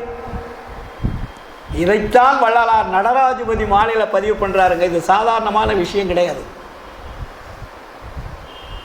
இறைவன் வள்ளலாருக்கு ஐந்தொழில் வல்லபத்தை கொடுக்கிறார், மற்றவர்களுக்கெல்லாம் கொடுக்கல. ஏனென்றால் 5 பூதங்கள் என்று சொல்லக்கூடிய இயக்கத்தை நிர்வாகம் செய்யக்கூடிய அதிகாரி யார் என்றால் மாயை. அந்த மாயை தான் பயிர்களுக்கு மழை பொழிவிக்கணும். நிர்வாகம் அவங்க கிட்ட தான் இருக்கு. நல்லா புரிஞ்சுக்கணும் சன்மாரிகள். ஆண்டவர் படைத்திருந்தாலும் எப்படி தமிழ்நாட்டுக்கு ஒரு மினிஸ்டர், ஒரு மந்திரி சபை, ஒவ்வொரு மாநிலங்களுக்கு ஒரு மந்திரி சபை இருக்கு இல்லையா? எல்லாத்துக்கும் ஹெட் எது? டெல்லி இல்லையா? அதுதான் மத்திய இந்தியாவினுடைய தலைமை. அதுபோல அருட்பெருஞ்சோதி ஆண்டவர் படைத்திருந்தாலும் நிர்வாகங்கள் தனித்தனியாக இருக்கிறது. அந்த நிர்வாகங்கள் இருக்கக்கூடிய நிர்வாகிகள் சரியான முறையிலே இந்த உயிர்களுக்கு உபகாரம் செய்யவில்லை என்பதால் வள்ளலார் வாடுறார். பாயிண்ட் எங்க கொண்டு வைக்கிறார் பாருங்க. ஏன் ஐந்தொழில் வல்லபத்தை கொடுத்தாரு? இந்த 5 பேரும் தப்பு பண்ணாங்களான்னு சொல்லிட்டு சஸ்பெண்ட் பண்ணிட்டார். ஏன்னா இதுக்கு முன்னாடி ஐந்தொழில் பண்ணிட்டு இருந்தாங்கல்ல, படைத்தல், காத்தல், அழித்தல், அருளல், பக்குவம் அறிவித்தல்னு பட்டியல் போடுறார் வள்ளலார். அப்ப ஐந்தொழில் வல்லபத்தை யாரிடத்திலே கொடுக்கிறார்? இன்னும் முன்னாடி செய்திருந்தவர்கள் இருக்கிறார்கள், அவருடைய நிர்வாகம் சரியில்லை, அங்கிருந்து இங்க டெலக்ஸ் அனுப்புறார் வள்ளலாரங்க. இந்த உலகம் படைத்து நான் வாழ்ந்து கொண்டிருக்கிறேன், கண் முன்னாடி உன்னுடைய தொடர்பு வைத்துக் கொண்டிருக்கிறேன், உலக உயிர்கள் துன்பப்பட்டு கொண்டிருக்கிறது. இந்த துன்பத்தை நீக்காமல் இந்த பஞ்ச கர்த்தாக்கள் அவர்கள் விருப்பம் போல செய்து கொண்டிருக்கிறார்கள் என்ற டெலக்ஸ் அனுப்பினால்தான் வாடிய பயிரை கண்ட போதெல்லாம் வாடினேன்னு செய்தி அனுப்புறார். இவர் ஏன் வாழணும் அப்படின்னு அவர் பார்க்கும்போது தான் நாட்டினுடைய நிலைமை அவருக்கு புரியுது. புரிஞ்சதுனால தான் அவர் என்ன பண்றாராம், ஒரு பாடல் அதுக்கு அர்த்தம் சொல்லுவார். துன்பலாம் தீர்ந்தன சுகம் பலித்தது நினை சூழ்ந்த அருளொளி நிறைந்த சுத்த சன்மார்க்க நிலை அனுபவம் நினைக்கே சுதந்திரமதானது. சுதந்திரத்தை கொண்டாது யாருக்கிட்ட கொடுக்குறார்? ஆண்டவர் வள்ளலார்கிட்ட ஒப்படைக்கிறார். துன்பலாம் தீர்ந்தன சுகம் பலித்தது நினை சூழ்ந்த அருளொளி நிறைந்த சுத்த சன்மார்க்க நிலை அனுபவம் நினைக்கே சுதந்திரமதானது. ஏன்? உலகில் வன்பெலாம் நீக்கி நல் வழியலாம் ஆக்கி மெய் வாழ்வெல்லாம் பெற்று மிகவும், இங்கதான் பாயிண்ட், மிகவும் மண் உயிரெல்லாம் கழித்திட நினைத்தனை உன் மன நினைப்பின்படிக்கே அன்பனி பெருக உலவாது நீடூழி வாழ்க அருஜோதியாம் ஆட்சி தந்தோம். சும்மா வள்ளலார் வந்து ஏதோ முக்தி சித்தி பெற்றுட்டு போய் காட்டில் உட்கார்றதுக்கு, அங்கே போய் ஏதோ சொர்க்கம் நரகம் கைலாயின்னு போய் உட்கார்றதுக்கு அல்ல. இங்கே ஆண்டவர் என்ன கொடுக்குறாரு அவர்கிட்ட? ஐந்தொழில் வல்லபத்தை கொடுக்கிறார். என்னவா? மண் உயிரெல்லாம் கழித்திட நினைத்தனே. நீ ஒருத்தன் தான் அப்படி நினைச்ச. மண்ணில் இருக்கக்கூடிய உயிரெல்லாம் வாழணும் வாடுதுன்னு நினைச்ச ஒரே ஒரு ஆள் நீ ஒருத்தன் தான். மண் உயிரெல்லாம் கழித்திட நினைத்தனை உந்தன் மனநிலைப்பின்படிக்கே அன்பனி பெருக உளவாது நீடூடி விளையாடுக. என்ன கொடுக்கிறார்? அருஜோதியாம் ஆட்சி தந்தோம், உன்னை கைவிடோம் கைவிடோம் என்று ஆணை நம்மாணை என்றே இன்புற திருவாக்களித்து என் உள்ளே கலந்து இசைவுடன் இருந்த குருவே. இப்போ நம்ம நினைக்கிறோம் ஐந்தொழில் வல்லபத்தை கொடுத்துட்டு ஆண்டவர் எங்கே போயிடுவார்? அப்போ அவர் செஞ்ச தொழிலை இவர்கிட்ட கொடுத்துட்டாரு, அப்போ அவருக்கு என்ன வேலைன்னு கேட்பீங்கள? இப்போ நம்மளே கேட்போம். ஒரு மந்திரி போஸ்ட் ஒன்றொருத்தர் கொடுத்துட்டு இந்த மந்திரி போஸ்ட் அவருக்கு வேற என்ன கொடுப்பாரு அப்படின்னு கேட்போம் இல்லையா? அப்போ என்ன நினைக்கிறாருங்க ஆண்டவர்? ஆண்டவர் எப்படி சொல்றாருங்க? வள்ளலார் நமக்கு புரிய வைக்கிறாரு பாருங்க. இப்படிலாம் நம்ம கேட்போம், ஒரு அறிவாளி தோணுவான். அப்போ ஐந்தொழில் வல்லபத்தை வள்ளலார்கிட்ட கொடுத்துட்டா ஆண்டவருக்கு என்ன வேலை அப்படின்னு ஒரு கேள்வி வரும். அதுக்கு தான் இங்க சொல்றாரு, ஆட்சி தந்தோம் உன்னை கைவிடோம் கைவிடோம் ஆணை நம் ஆணை என்றே இன்புற திருவாக்களித்து என் உள்ளே கலந்து இசைவுடன் இருந்த குருவே. இங்க எங்க இருக்கிறார் ஆண்டவர்? இப்போ உள்ளே கலந்து வள்ளலாருடைய உடம்பில் கலந்து இருக்கிறார். அதை கலந்து விட்ட பிறகு வள்ளலார் வேறு, அருட்பெருஞ்சோதி ஆண்டவர் வேறு அல்ல. இவர் தனியாக நிற்கிறாரா வள்ளலார்? இவர் அருட்பெருஞ்சோதி ஆண்டவர் முன்னாடி இருக்கிறாரு, சொல்றாரு. சொல்லிட்ட பிறகு ஐந்தொழில் வல்லபத்தை கொடுத்து விட்ட பிறகு உள்ள சேர்ந்துடுறாரு. அதை தான் சொல்லுவார், இந்த ஐந்தொழிலை நீ செய்கிறாயா நான் செய்கிறார் என்று இந்த உலக மக்கள் கேட்பார்கள். இப்போ யார் செய்கிறது ஐந்தொழில்? சந்தேகம் வருது இல்லையா எல்லாருக்கும்? வள்ளலார் செய்கிறாரா அருட்பெருஞ்சோதி ஆண்டவர் செய்கிறாரா? ரெண்டும் ஒன்றானது, இரண்டு உருவம் ஒன்றானது. இப்போ அருட்பெருஞ்சோதி ஆண்டவர் வேறு, வள்ளலார் வேறு அல்ல, இல்லைங்களா? அப்போ கலந்தார். எங்க கலந்தார்? சித்தி விழாக திருமாளிகையிலே கலந்தார், இல்லையா? தெளிவுபடுத்துறார் இல்லையா வள்ளலாருங்க? என் சாமி எனது துறை என்னுயிர் நாயகனார் இன்று வந்து நான் இருக்கும் இடத்தில் அமர்கின்றார். பின்சாரும் 2.5 நாழிகைக்குள்ளே எனது பேருடம்பில் கலந்து உலத்தை பிரியாமல் இருப்பார். தெளிவுபடுத்துறாருங்க, சந்தேகத்துக்கு இடமே கிடையாது. இங்கே கலந்தார் என்னாரு, அங்கே கலந்து பிரியாமல் இருப்பார் என்றார். அப்போ 2 உருவம் ஒன்றாகிவிட்ட பிறகு பிரிவு எது? இதுதான் மரணமிலா பெருவாழ்வு.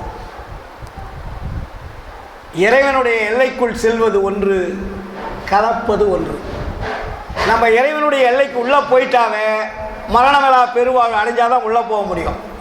அதுக்கப்புறம் ஆண்டவர் நமக்கு பார்த்து போஸ்ட் கொடுக்கறது அப்புறம். இப்போ எம்பிகள்லாம் தேர்ந்தெடுத்துட்டு சட்டசபை பாராளுமன்றத்துக்கு போட அதுக்கப்புறம் தான் மந்திரி போஸ்ட் கொடுப்பாங்க. அவங்க அவங்களுடைய தகுதி பார்த்து. எல்லா எம்எல்ஏக்கும் போஸ்ட் கிடைச்சிருந்தா தமிழ்நாட்டில் அவங்களுக்கு யார் பிடிச்சதோ இல்லை யார் அதில் திறமையானவங்களோ அவங்களுக்கு போஸ்ட் கிடைக்கும். அதுபோல் ஆண்டவருடைய சமூகத்தில் மரணமிலா பெருவாழ்வு என்ற அந்த பேரின்ப வாழ்வை அடைந்தவர்கள் அந்த பெருவெளிக்குள் செல்லுகின்ற பொழுது அங்கே இறைவன் பார்த்து அவருக்கு என்னென்ன போஸ்ட் கொடுப்பாருன்னு அப்பாரு தான் தெரியும். ஆனால் மரணமிலா பெருவாழ்வு என்ற ஒரு சர்டிஃபிகேட்டை வாங்கினாதான் நாம் போய் பெருவெளிக்குள்ளே போக முடியும். அது ஆண்டவர் இருக்கக்கூடிய இடம் பெருவெளி, நாம் இருக்கக்கூடிய இடம் பஞ்சபூதங்கள் நிறைந்த இடம். இந்த பஞ்சபூத இடங்கள் நிறைந்த இடத்திற்குத்தான் நாம் வாழ்வதற்காக இறைவன் நம்மை அனுப்பி வைக்கிறார்.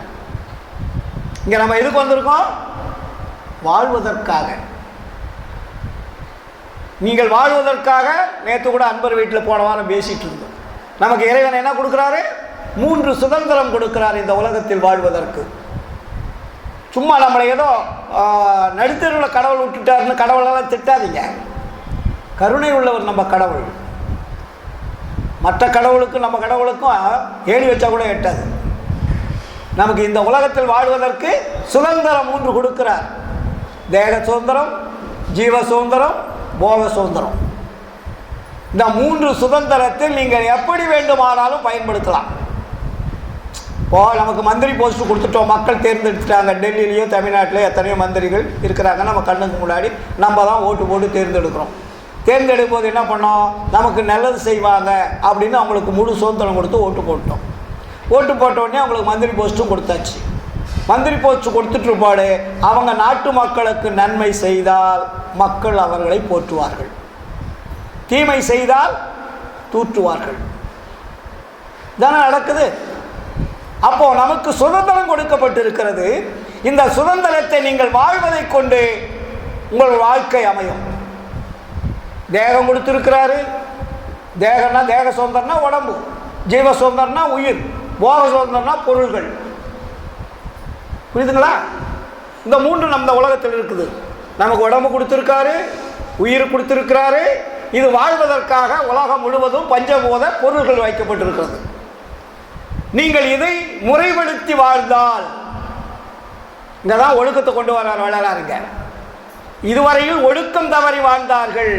சுத்த சன்மார்க்கத்திற்கு இந்த சுதந்திரத்தை ஒழுக்கத்துடன் வாழுகின்ற பயன்படுத்துவர்களுக்கு மட்டும்தான் அருள் சுரக்கும். இந்த 3 நமக்கு கொடுக்கப்பட்டிருக்கிறது. இதுவரையில் நீங்கள் வாழ்ந்து விட்டீர்கள். உங்களை போய் உடனே வள்ளலார் மற்ற துறவிகள் போல பையா சொன்னார, கோயம்புத்தூரில் கொண்டு போய் மொட்டை அடித்து பெண்களை அக்கிரமம் பண்ணுறாங்க, என்ன போதை ஏற்றி என்னென்ன பண்ணுறாங்க அப்படின்லாம் சொல்கிறோம். இந்த நிலையில் வள்ளலார் நம்மை இருக்க சொல்லவில்லை. சந்நியாசம் போக சொல்லவில்லை, துறவரம் போக சொல்லவில்லை, காடு மலைகளுக்கு போக சொல்லவில்லை. நீங்கள் வாழுங்கள், உண்மையாக வாழுங்கள், காதல் செய்யுங்கள், திருமணம் செய்யுங்கள், குழந்தை பெற்றுக் கொள்ளுங்கள், வீடு கட்டி கொள்ளுங்கள், வாழுங்கள், மகிழ்ச்சியுடன் வாழுங்கள். அதே மகிழ்ச்சியை இறைவன் மேல் காட்டுங்கள். பொருள் மேல் காட்டக்கூடிய மகிழ்ச்சியை இறைவன் மேல் காட்டுங்கள். வேறு ஒன்றும் இல்லை. புரியுதுங்களா? நம்ம கொஞ்சம் மாறணும். இதுவரையும் வாழ்ந்தாச்சே சார். கல்யாணம் பண்ணால் நமக்கு ஒரு குறிப்பிட்ட ஏஜோட வேலை முடிஞ்சுது. அப்புறம் குழந்தை குட்டி வந்தோடனே என்ன பண்ணோம், சம்பாதிக்கிறோம். சம்பாதிச்சுட்டு இருப்போம். அதுக்கப்புறம் 40-50 வயசுக்கு மேலே நம்ம பசங்க பிள்ளை வந்தோடனே நம்மளை ஓரம் கட்டிடுது இல்லையா? அப்போ அந்த நேரத்திலாவது நம்ம இறைவன் மேலே ஒரு தொடர்பு வைக்கணுமா வேண்டாமா? உங்களை கல்யாணம் பண்ண வேண்டாம்னு சொல்லலை, வாழ வேண்டாம்னு சொல்லலை, குழந்தை பெக்க வேண்டாம்னு சொல்லலை வள்ளலார். அதை தான் வள்ளலார் தெளிவாக சொல்லுவார் அருட்பாவில. அறம், பொருள், இன்பம், வீடு. இது 4 தான் நம்ம உலகத்தில் வாழ்கிறோம். அறம், பொருள், இன்பம், வீடு. இந்த 4ஐயும் நல்லா தெளிவாக கேட்டுங்க. 4 காலங்களில் அனுபவித்து பின்பு பற்றற விட்டு இறைவனை நினைத்தால் அதுவே அருளை பெறுவதற்கு வாய்ப்பாக இருக்குன்னு எழுதி வச்சிருக்கார். 4 காலங்கள் இருக்கிறது நமக்கு இல்லையா? பாலப்பருவம், இறைமை பருவம், குமாரப்பருவம், முதுவை பருவம்னு இருக்கு இல்லையா? அப்போ நம்மளை இன்னைக்கு யாரும் கல்யாணம் பண்ண வேண்டாம், குழந்தை பெற்றுக்க வேண்டாம், குடும்பம் நடத்த வேண்டாம்னு சொல்லியா வள்ளலார் நம்மளை கூப்பிட்டார்? எந்த இடத்துலையாவது சொல்லியிருக்காரு? நமக்கு போதும் என்ற மனம் வர வேண்டும். அனுபவிச்சுங்களா? அவ்வளோதான். அதனுடைய விஷயம் இவ்வளோதாப்பா. இதை வாழ்நாள் பூரா இதையே அனுபவிக்கிறோம், தூக்கி எறியணும். அதெல்லாம் வள்ளலார் சொல்லுவார் இங்கே, புகும் தருணம் இது கண்டி நம்மவரே நாம் தான் புகழ்கின்றேன், என் மொழி ஓர் பொய்மொழி என்னாதி. உகுந்தருணம் உற்றவரும் பெற்றவரும் மற்றவரும் பிறரும் உடைமைகளும் உலகியலும் உற்ற துணை அன்றே. மிகுந்த சுவைக்கரும்பே செங்கனியே கோற்றேனே மெய்ப்பயனே கைப்பொருளே விளையறியா மணியே. தகுந்த தனிப்பெரும் பதியே தயாநிதியே கதியே சத்தியமே என்றுரைவன் பக்தியோடு பணிந்தே.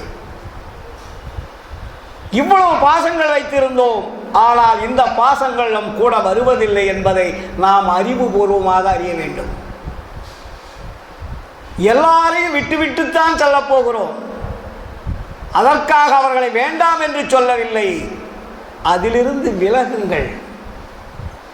மனைவி மேல் பற்று வைத்திருந்தீர்கள் ஒரு குறிப்பிட்ட அளவு, பிள்ளை மேல் பற்று வைத்திருந்தீர்கள் ஒரு குறிப்பிட்ட அளவு, பொருள் மேல் பற்று வைத்திருந்தீர்கள் ஒரு குறிப்பிட்ட அளவு. இதையெல்லாம் இப்படியே மாற்றுங்க இறைவன்கிட்ட. இந்த பற்று தானே முதல்ல எல்லாம் பற்று தானே. நம்ம பற்று இல்லைன்னா திருமணம் பண்ண முடியுமா? பற்று இல்லைன்னா குழந்தை வைக்க முடியுமா? பற்று இல்லைன்னா பொருள் சம்பாதிக்க இருக்க முடியுமா? இதே பற்றை நீங்கள் எப்படி மாற்றணுன்றார். அழிக்க வேண்டாம், விட வேண்டாம். இந்த பற்றை இறைவன் மேல் வையுங்கள். அதெல்லாம் பற்றிய பற்று அத்தனையும் பற்றறவிட்டு அருள் அம்பலப்பற்றே பற்றுமினோ என்றும் இறைவீரே. Very simple. உங்கள் உணர்வுகள், இது ஒரு கடுமையான வேலை அல்ல. அருளை பெறுவதற்கு நாம் கடுமையான தவம் இருக்க வேண்டிய அவசியம் இல்லை. ஒழுக்கம், ஒழுக்கம் தான் பேசிக். ஐம்புலன்களை அடக்குவதற்கு பெயர் தான் ஒழுக்கம். அதுக்கு தான் இந்திரிய ஒழுக்கம்னு வள்ளலார் பேர் வச்சார். இந்த இந்திரிய ஒழுக்கம் தான் சாகா கல்வி. இந்திரிய ஒழுக்கம் என்பது சாகாத கல்விக்கு பேர் தான் இந்திரிய ஒழுக்கம். பதில் நம்ம அந்த கல்வி கொடுத்து போனோடனே ஃபஸ்ட்டு என்ன பண்ணணும்? அந்த கல்வி கற்பதற்கு முதல் பாடம் இந்திரிய ஒழுக்கம். அப்போ அந்த இந்திரிய ஒழுக்கம் என்பது என்ன? சாகாத கல்வி. நல்லா புரிஞ்சிக்க. வள்ளலார் இங்கே என்ன சொல்கிறாரு? இங்கே கூட மாற்றி போட்டிருக்காங்க. நாம் பெரும் புருஷார்த்தங்கள் 4 நாங்கள் அப்படியே படிச்சுட்ருக்குறோம். ஏம சித்தி, சாகா கல்வி, தத்துவ நிகிரகம் செய்தல், கடவுள் நிலை அறிந்த மயமாதல். ஆனால் முதல் எது வரணும்? சாகா கல்வி தான் வரணும். கல்வி கொடுத்துட்டே போகாது, ஏம சித்தி எப்படி வரும்? இதை வள்ளலார் சொன்னதை கொஞ்சம் மாற்றி 1, 2 மாற்றிருக்காங்க, அவ்வளோதான். அவர் சொன்னது கரெக்டு.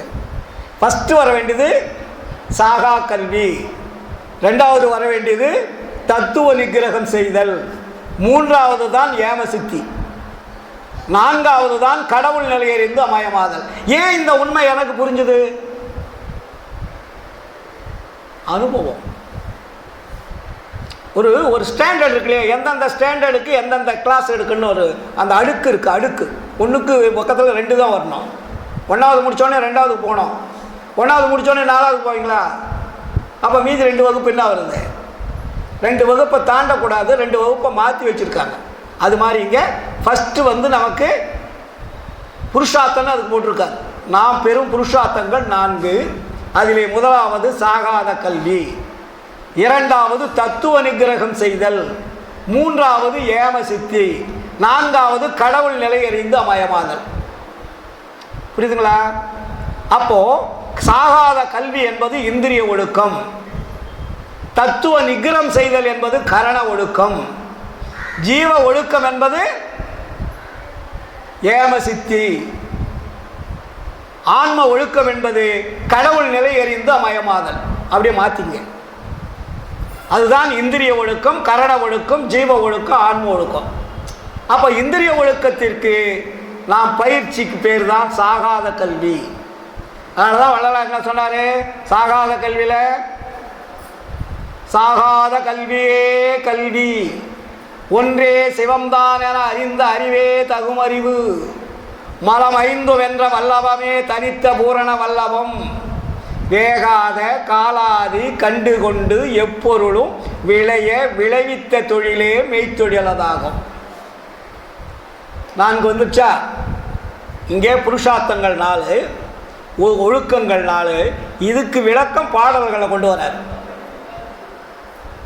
அப்போ சாகாத கல்வியே கல்வி, சாகாத கல்வி கற்பது தான் நம்மளுடைய கல்வியாகும். அப்போ அந்த கல்வியில் என்ன 2வது என்ன போட்டார்? சாகாத கல்வியே கல்வி. அடுத்து ஸ்ட்ராங் பண்ணுறார் பாருங்க. ஒன்றே சிவம்தான் என அறிந்த அறிவே தகும் அறிவு. உண்மையான அறிவு எது? கடவுள் ஒருவரே என்பதை அறியக்கூடிய அறிவு. அதுக்கப்புறம் மூணாவது மலம். அங்கே மூணுன்னு சொன்னார் இல்லையா உங்க சமயத்தில், இங்கே என்ன சொல்றாரு? 5. மலம் 5 வென்ற வல்லபமே தனித்த பூரண வல்லபம். அதுதான் வல்லபம். நான் ஒரு 100 பேரை அழிக்கிறன்றது வல்லம் அல்ல, நாட்டை ஆளுவதென்றது வல்லபம் அல்ல. நாம் உடம்பில் இருக்கக்கூடிய தத்துவங்களை தன் வசமாக மாற்றி தான் சொல்லுவதை போல அது கேட்கக்கூடிய வல்லபம் எதுவோ அதுதான் வல்லபம். கண்ணு நம்ம சொன்னதை கேட்கணும், காது நம்ம சொன்னதை கேட்கணும், வாய் நம்ம சொன்னதை கேட்கணும், மூக்கு நம்ம சொன்னதை கேட்கணும், உடம்பு நம்ம சொன்னதை கேட்கணும், கை கால்னும் நம்ம சொன்னதை கேட்கணும். போகாதே போகக்கூடாது, பார்க்காதே பார்க்கக்கூடாது, கேட்காதே கேட்கக்கூடாது, சுவாசிக்காதே சுவாசிக்கக்கூடாது, தின்னாதே தின்னக்கூடாது. இதை கட்டுப்படுத்தக்கூடிய ஆற்றல் தான் வல்லபம். அதுதான் வேகாத காலாதி கண்டுகொண்டு எப்பொருளும் விளைவித்த தொழிலை மெய்த்தொழிலதாகும். இதையெல்லாம் நீ கற்றுக்கிட்டீங்கன்னா தான் அதுக்கு பேர் தான் தொழில். அப்போ அந்த தொழிலுக்கு என்ன கிடைக்குமா நமக்கு? அதுதான் சுத்த சன்மார்க்கத்தின் மரபுன்னாரு. சுத்த சன்மார்க்கத்துக்கு மரபே அதுதான். அப்போ அந்த சுத்த சன்மார்க்கத்தினுடைய மரபு இந்த 4ம். எது? சாகாத கல்வியே கல்வி, ஒன்றே சிவம்தான் என அறிந்த அறிவே தகுமறிவு, மலம் 5 வென்ற வல்லபமே தனித்த பூரண வல்லபம், வேகாத காலாதி கண்டுகொண்டு எப்பொருளும் விளைவித்த தொழிலே மெய்த்தொழிலதாகும். இந்நான்கையும் ஒருங்கே வியந்து அடைந்து மா காதலுற எல்லாம் வல்ல சித்தாகி நிறைவான வரமே இன்பமா மண்ணு மீது நீ பெற்ற சுத்த சன்மார்க்கத்தின் மரபென்றுரைத்த குருவே. சுத்த சன்மார்க்கத்தினுடைய மரபு, நமக்கென்று ஒரு மரபு இருக்கிறது. அந்த மரபுதான் சாகாத கல்வி. சாகாத கல்வி என்பதுதான் இந்திரிய ஒழுக்கம். அந்த ஒழுக்கத்தில் நாம் கடைபிடிக்க வேண்டியது வள்ளலார் அருட்பாவில் தெளிவாக எழுதியிருக்கார். இந்திரிய ஒழுக்கத்தில் 5 புலன்களை எப்படி கட்டுப்படுத்துவது இல்லையா? அப்போ அந்த 5 புலன்களை கட்டுப்படுத்தும் போது என்ன ஆகும்? தத்துவங்கள்லாம் சொன்னபடி கேட்கும் இல்லையா? தத்துவம் எல்லாம் தனித்தனி கடந்தேன் தத்துவாதீதமே நிலைவில் சித்தியல் முழுதும் தெரிந்திடச் சென்றேன் சிவனில தெரிந்திடச் சென்றேன் ஒத்த அந்நிலைக்கண் யாமும் ஒருங்குற கலைந்து போயின என்று அத்தையை உணர்ந்தோர் உரைத்து உரைத்து ஏத்தும் அருட்பெருஞ்சோதி என் அரசே இல்லையா? அப்ப தத்துவங்கள் எல்லாம் கடக்க வேண்டுமானால் நாம் சொல்படி உடம்பினுடைய உறுப்புகள் நாம் சொன்னபடி கேட்கணும்.